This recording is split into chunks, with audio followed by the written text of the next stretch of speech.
Le projet, connu sous le nom de Grande Rivière Artificielle que Mouammar Kadhafi a tenté de réaliser en Libye, était assurément l'un des plus ambitieux. 90% de la Libye est désertique et il n'y pleut presque jamais. De plus, en raison de la température élevée de l'air, l'humidité s'évapore très rapidement. Et dans certaines régions, il ne pleut qu'une fois tous les 5 ou 10 ans. Au milieu du XXe siècle, alors que les Libyens cherchaient du pétrole dans le Sahara, ils sont tombés sur un produit tout aussi précieux pour eux. Le bassin de Nubie, la plus grande source souterraine connue d'eau douce fossile au monde, est situé dans la partie orientale du désert du Sahara. Il couvre une superficie d'un peu plus de 2 millions de kilomètres carrés et s'étend sur les territoires de 4 pays du nord-est de l'Afrique. Ces réserves d'eau sont extraordinaires et se comptent en milliers de kilomètres cubes.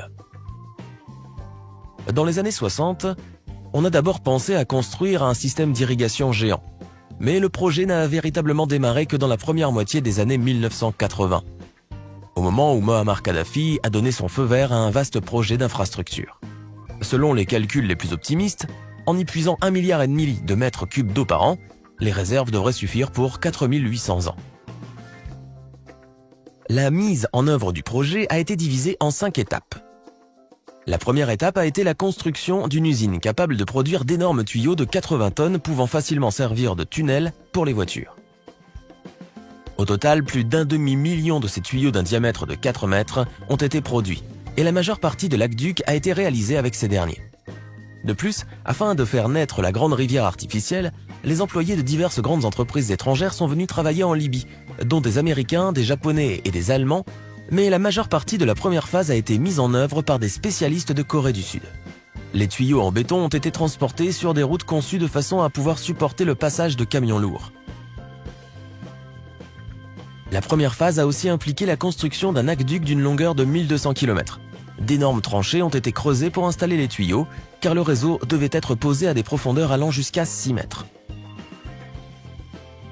Au total, environ 85 millions de mètres cubes de sol ont été déplacés et le coût de cette première phase du projet s'est élevé à près de 5 milliards de dollars. La deuxième phase, qui a débuté en 1989, a permis d'étendre l'aqueduc jusqu'à Tripoli, la plus grande ville et la capitale de la Libye, pour lui fournir, ainsi qu'aux zones environnantes, un approvisionnement quotidien d'1 million de mètres cubes d'eau. La troisième phase a permis de relier les installations de l'oasis de Koufra à Benghazi, la deuxième ville du pays. À partir de Benghazi, il était envisagé de construire un aqueduc secondaire vers la ville de Tobrouk et de relier le tout en un seul système près de la ville de Sirte. De sorte qu'un gigantesque réseau de tuyaux, d'aqueducs et de réservoirs a été construit. Au total, plus de 1300 puits ont été forés, dont un grand nombre à plus de 500 mètres de profondeur. En 2011, la plupart des sites prévus étaient opérationnels. Le gigantesque aqueduc s'étendait sur plus de 3000 km et avait commencé à transférer l'eau depuis 4 grands réservoirs souterrains situés au sud de la Libye vers les régions peuplées du nord. Avant le début de la guerre civile, il avait donc été possible de mettre en œuvre 3 des 5 phases du projet et d'entamer la 4e.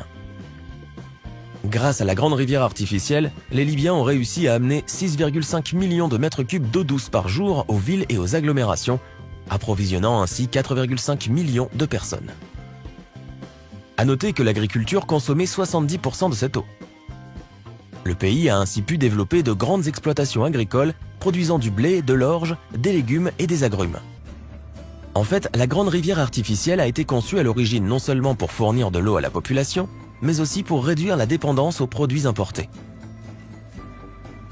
Elle a en outre contribué à l'extension des zones vertes dans le nord et l'ouest du pays, ce qui a permis d'éviter une désertification plus importante.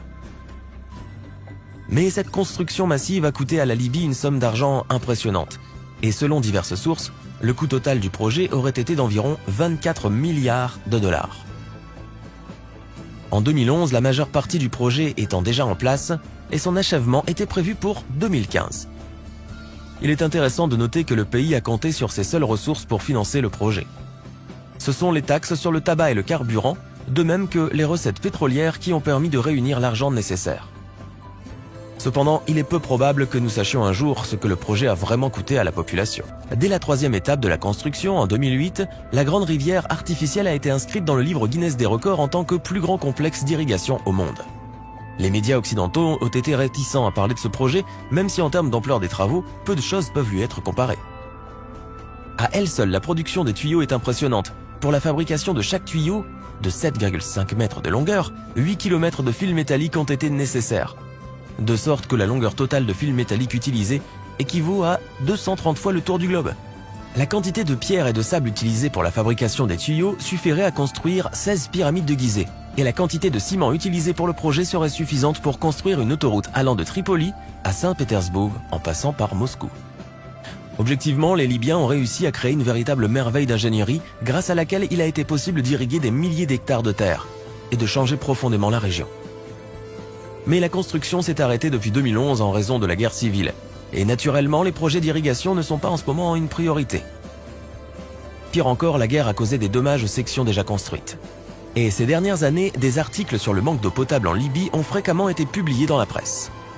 Ce problème est utilisé périodiquement comme un outil dans la lutte d'influence par diverses forces politiques, et ce sont les gens ordinaires qui souffrent. Et malheureusement, en raison du manque d'entretien des stations de pompage et des attaques armées, l'infrastructure se détériore et la grande rivière artificielle perd peu à peu de sa majesté. Il n'y a plus personne pour l'entretenir et l'eau manque à Tripoli et à Benghazi, et plus encore dans le désert. Selon les experts, si le projet était pleinement mis en œuvre, et s'il n'y avait aucun obstacle à son fonctionnement ininterrompu, l'Afrique du Nord pourrait devenir le grenier à blé du monde. Avec son projet sur l'eau, la Libye pourrait amorcer une véritable révolution verte. Cela permettrait également de résoudre de nombreux problèmes alimentaires en Afrique. Plus important encore, cela garantirait la stabilité et l'indépendance économique. Mais hélas, on ne sait pas quand, ni même si cela va se produire un jour.